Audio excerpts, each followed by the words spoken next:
Hello everybody, welcome back to my channel. My name is Queenie. For those who don't know me, reviewing Married at First Sight UK Season 8 Episode 2. Before I get into it, please make sure to like this video, subscribe and hit the bell, and leave a comment down below. I am very proud of myself because both of these two unions I predicted. If I get one more right, for me that's all good. All I need is 3 for 3, okay? I don't need to match everybody correctly, but if I do 3, I think that's a pretty good success rate. Okay, let's jump into this episode. We see a little bit of the newlyweds going to the honeymoon. One of them is going to Grenada. The other one is going to Mexico. I love that they're really splurging this season on the honeymoons.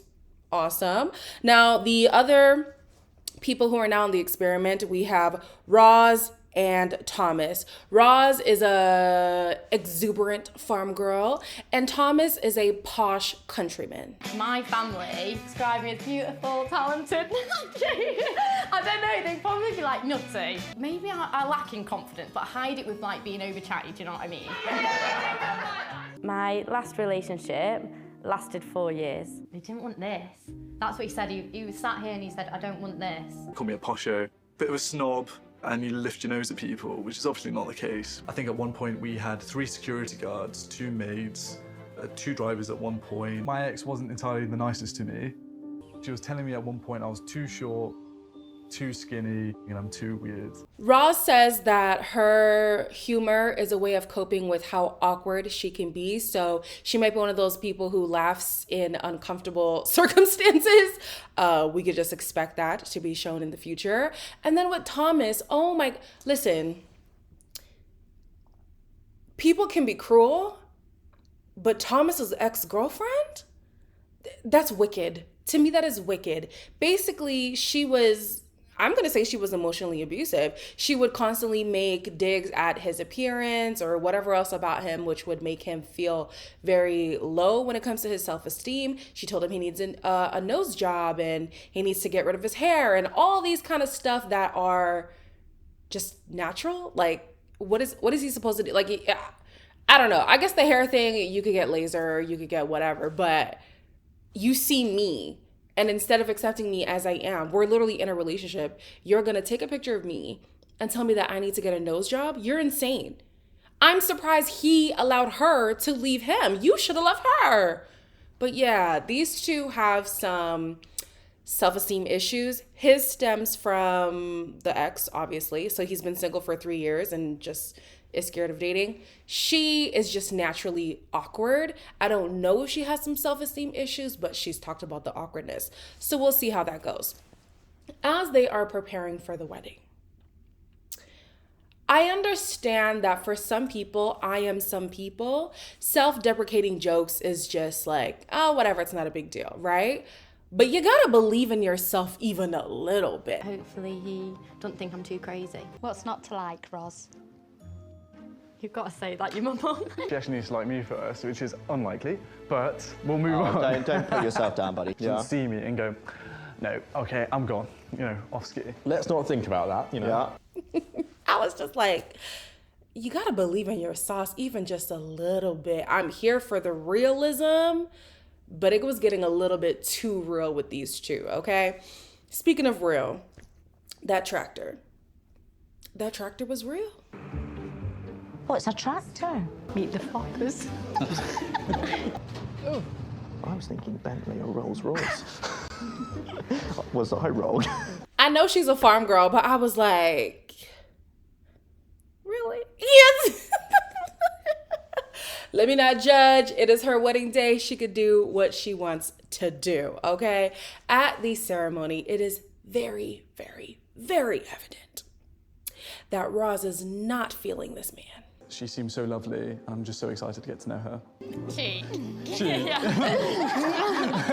If I'm honest, I'm not getting the vibe that she's into me. I don't know.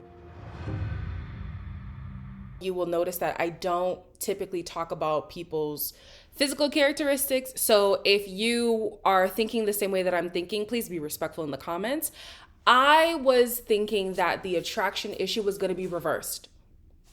Truly, if I'm being honest, I thought it was going to be reversed. And I'm looking at him like, girl, what's wrong with him? Hey, what's wrong with him? I would like to know what her typical type is, because I'm like, I don't really see an issue with him, but whatever.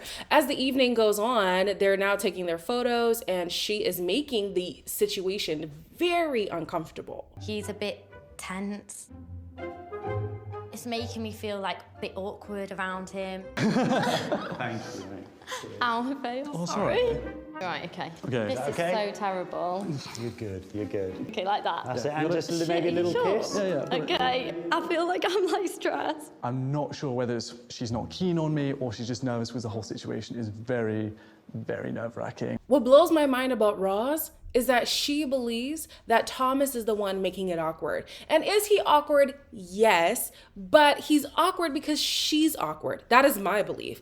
I feel like he's trying to manage the boundaries a bit because he can already sense that she doesn't like him.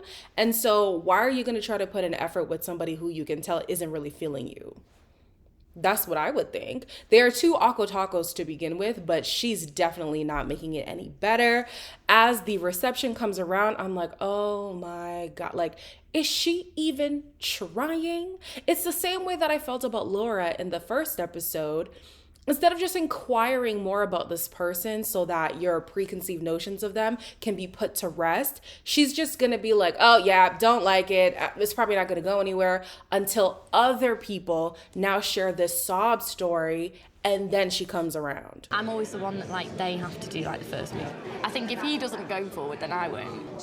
She did knock his confidence quite a lot. It's made me realise maybe like why he was a little bit awkward because of like past relationships and stuff. They don't want us. You don't make the list, so I know how that feels. I completely empathise with that. So two things that I got from this whole situation.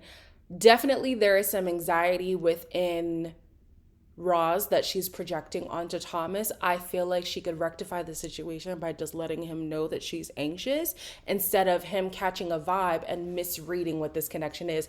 Yes, she isn't really attracted to him, but at least let him know like, okay, but I'm also feeling very overwhelmed right now. I feel like that could make things a little bit better. Secondly, she's not saying it explicitly, but I feel as if the things that she doesn't like about Thomas are similar to the things that his ex didn't like. Hasn't been said explicitly. This is me fully reaching, but you know what we do on this channel. We reach. I think, yeah. I think the same pitfalls that the ex had, she has.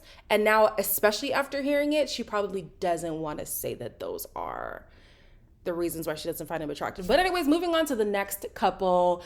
I'm excited because I predicted this one too. We have Nathaniel and Ella. Ella is the primary caretaker of her grandmother, and Nathaniel is a very family-oriented person himself. Your best assets are Please. No, I'm joking. Living with my nan has well and truly affected my love life.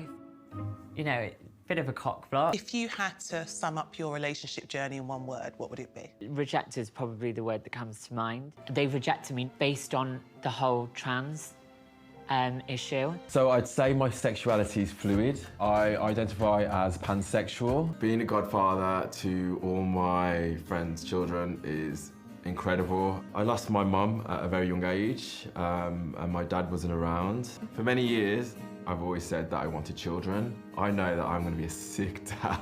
So some people have been asking where to watch the show. If you guys get a VPN, there is a VPN link in my description box. It is a paid VPN, but you do get a discount with my link. You can watch it on Channel 4 Live. If you don't want to do that, you can log on to my Discord. There's also a link in the bio where you can watch it, but it's only live and there's no replay on Discord with the other Discord members who watch Married at First Sight Live.